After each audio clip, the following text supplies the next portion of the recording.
Hello and welcome to the Malika Writes channel. My name is Malika Writes and today I will be answering the question, what are my specific beliefs about woke culture? And in addition to this, I will also be talking about the girl boss phenomenon and why it crops up a lot in films and in popular culture.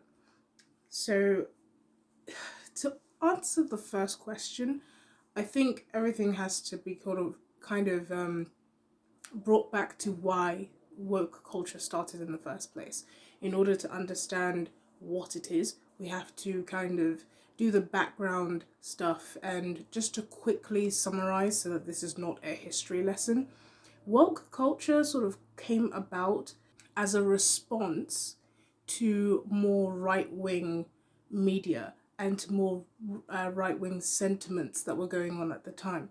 So before political correctness became so much of a big thing, before cancel culture, what you had was a lot of nationalist right-wing sentiment. So in the UK, for example, UKIP, which was the party that was strictly about England and only for England, and basically just everyone else do your own thing and leave England out of it, no immigrants, tighter borders, that kind of stuff.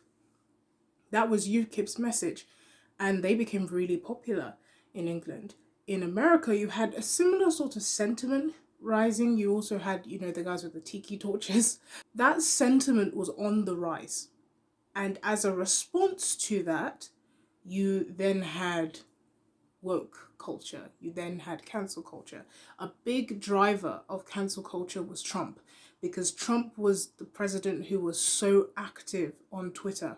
The way to criticize the president became canceling people. It became canceling ideas. It became censoring. Because this powerful figure was online, you could actually pressure the organization to shut down his account. The president wasn't just in the White House and you couldn't, pressure the White House to stop him from speaking. Now the president was online. You could tell Twitter that, hey, cancel him, shut his account, and stuff like that. So that really spurred this cancel culture, this woke culture that we're seeing, as a response to the sort of right-wing sentiments that were happening at the time. Woke culture kind of comes about, and at first it was really about looking at ideas that were dividing people. It was about looking at things that were keeping people from having proper discussions, and about reinforcing politeness and common decency, that you couldn't just go online and call somebody an idiot or call someone a moron or call somebody's country a dung-hole country. Like, you couldn't do that. So woke culture comes about as a result of this, and it tries to do a lot of censoring, which initially wasn't that bad of a thing, because online we had gotten to a point where just because you couldn't see the person you were talking to, it gave you an excuse to just be unnecessarily rude. So that censorship that we see came as a result of that. However, it went too far. Now anyone who you disagreed with was cancelled. It didn't matter if they were polite, it didn't matter if they put their point across, so long as they did not agree with the people who primarily are on social media, so the people who are trying to drive change through social media. If someone disagreed with what they had in mind, that person could be cancelled. Now, it wasn't enough that people were being censored. Now, historic things were being brought up. So your Instagram posts, your Twitter posts from 10 years ago can now be used against you and you would be cancelled. It was no longer about correction. It became tyrannical. It was about censoring people and removing people who you think were opposition. And that is where it sort of went wrong and it became out of control. And it's the sort of mess that it is today. Cancel culture as a whole has sort of slowed down a bit because a lot more people are pushing back against this phenomenon. Even people who are not on the right, and the right was technically the first opposition to cancel culture. And I think that in the critique of it, sometimes the reason why it came to be in the first place is lost. We don't really talk about why this thing came about. Everything is caused by something. So to ignore the causation is basically just to open a road for it to come back again and for this cycle to repeat. If you don't know why something began in the first place, you're not really going to put any effort into addressing the root cause. And the root cause was that online culture had become uncontrollable, and unnecessarily malicious.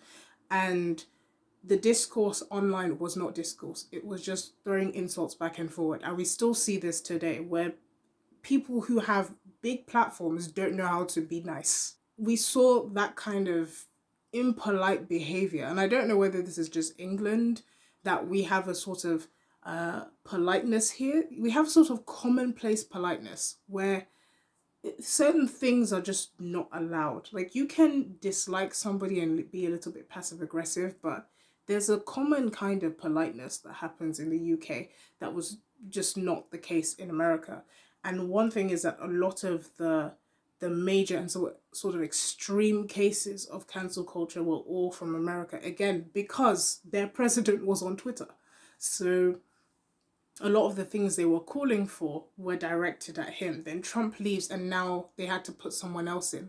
For example, they had to put certain podcasters in the shoe of Trump, but it's not really working because they don't have the same they don't have the same sort of character. They're not going to go back and forth with you on Twitter.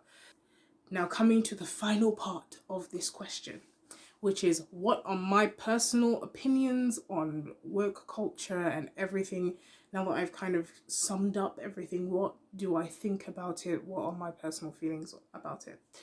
With most things, I don't use my political standing to evaluate how I look at things. I look to my ethos. And my ethos generally puts me in the middle when it comes to controversial things like this. That may be a very boring disposition. It may not be as controversial, but it usually saves me a headache. So when it comes to woke culture, I acknowledge the positives and the things that it did in drawing attention to things that had been ignored for too long, in counteracting the right-wing sentiment that was sweeping across Europe. However, I also acknowledge that it was detrimental to a lot of conversations. It was detrimental to society, to the arts, because it created this culture of fake activism, where to be seen being an activist was better than actually doing the work. For example, the Lord of the Rings Amazon series that we have been talking about, the fake activism in simply inserting black characters in places they would not have been without any sort of tangible reasoning, just for the sake of let's see a black character there, is not activism. That's tokenism, and it's horrible because you are basically saying that you are only worth as much as you can fill a quota. That's horrible. And that's what the woke mentality came up with. We don't need tokens.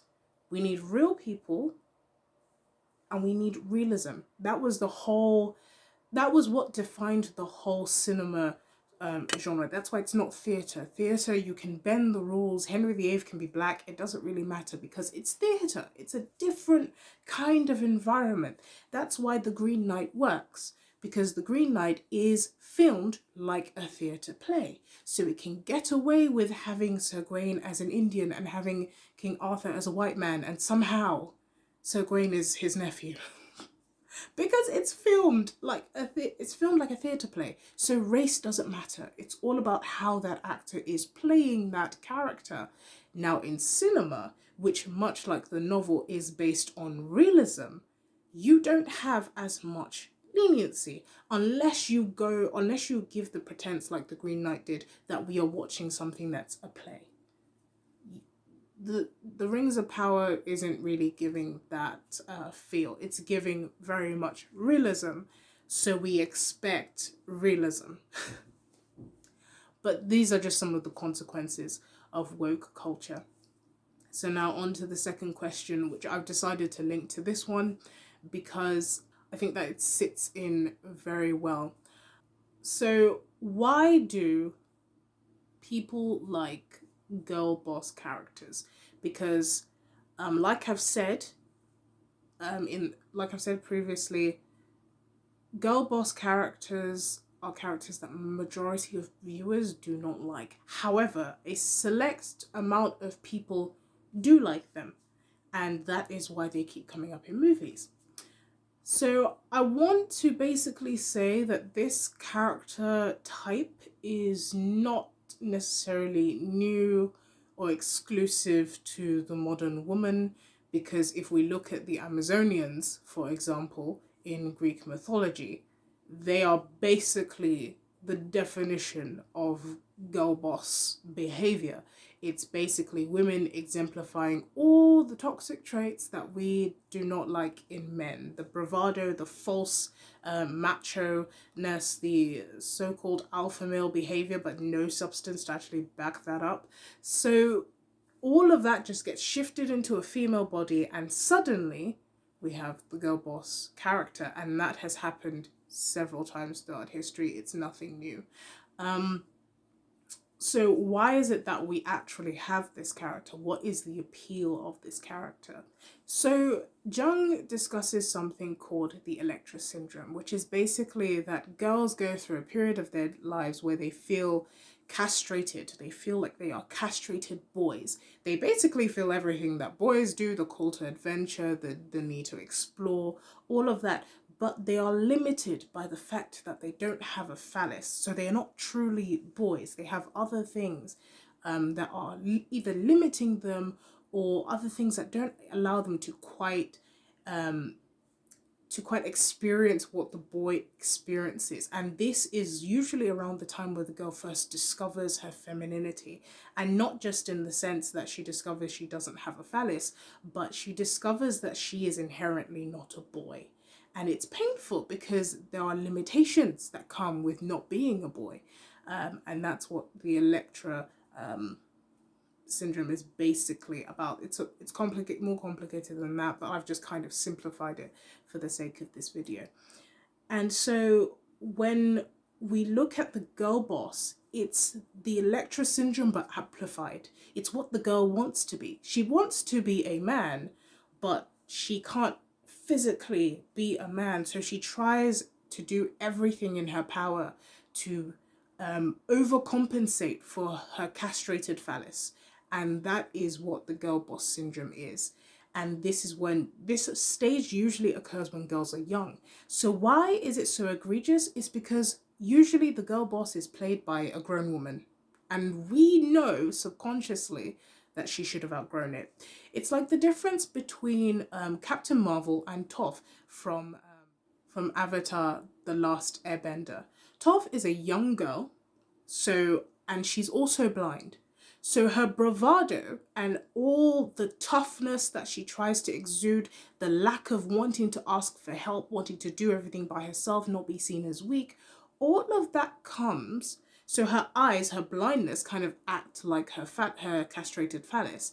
And all of that, we recognize that Toph is supposed to be acting that way. It's natural. We're not puzzled by her actions, because not only is she young, so she's still developing, but she's also blind, which subconsciously we know is the deficiency that she's overcompensating for.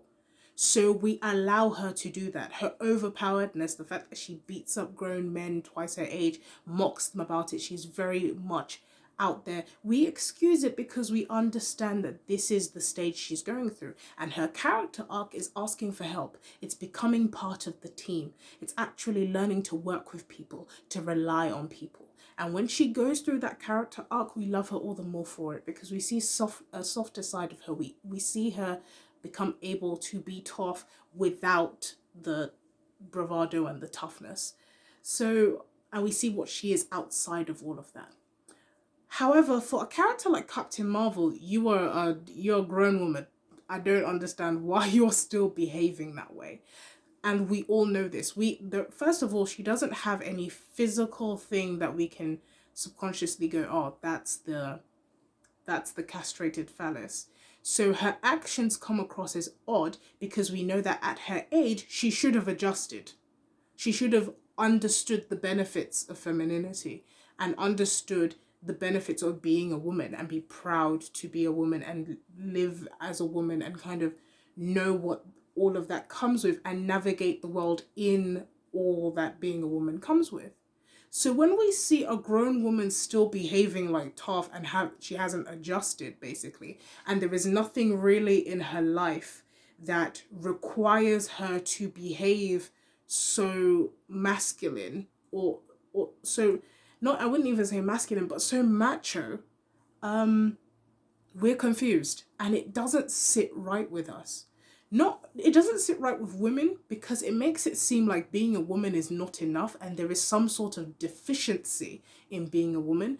And it doesn't sit right with men because it's like an imposter in the room because you know that's not a man, but it tries to act like a man, but it's doing too much. So there is this sort of sort of dress up that's going on, and everybody knows that's not the real thing, and it's uncomfortable. But because it's not humorous, like she's not trying to make a joke, she's actually being herself or being what she's like in Captain Marvel, it becomes uncomfortable. It's not funny. It now feels a little bit odd. It feels off. It feels, I wouldn't go as far to say it as it feels uncomfortable, but it definitely doesn't, it's definitely not in the comfort zone. So that is why we don't like girl boss characters. There's a difference between the girl boss or the super like macho woman and a woman who has to put on the macho in order to survive, because then her environment allows us to understand that she must overcompensate in order to deal with her environment. So the environment becomes Toph's blindness or the castrated phallus that she has to sort of kind of put on in order to operate in this particular environment. So, but when Captain Marvel has superpowers, she's basically more or less respected because of her powers. So she's not suffering from actual oppression. It becomes unnecessary. We don't see why it's happening. She's not living in the middle of a zombie apocalypse. She's more than capable of fighting. In fact, we also have comparisons. We have other heroes other female heroes we can look at that don't put that on and somehow still manage to function with a threat. So it becomes very odd for the viewer to see that. But that's the reason why it came about in the first place. It's not a new phenomenon or something that is exclusive to the modern woman. It's basically as old as time. It's something that psychoanalysts have looked at for a very long time, and it's something that's very well known, the Electra complex or syndrome. So I think that's sort of the best way I can explain it. I hope it makes a lot more sense. I hope that you have enjoyed this video and that it has been informative, not just about my opinions, but also maybe you learn about a different side of woke culture that you didn't necessarily know before, or maybe it's just brought something back to memory. I hope you'll also understand the girl boss phenomenon a bit more. And yeah, I will see you next time on the Malika Writes channel. I hope you have a lovely day.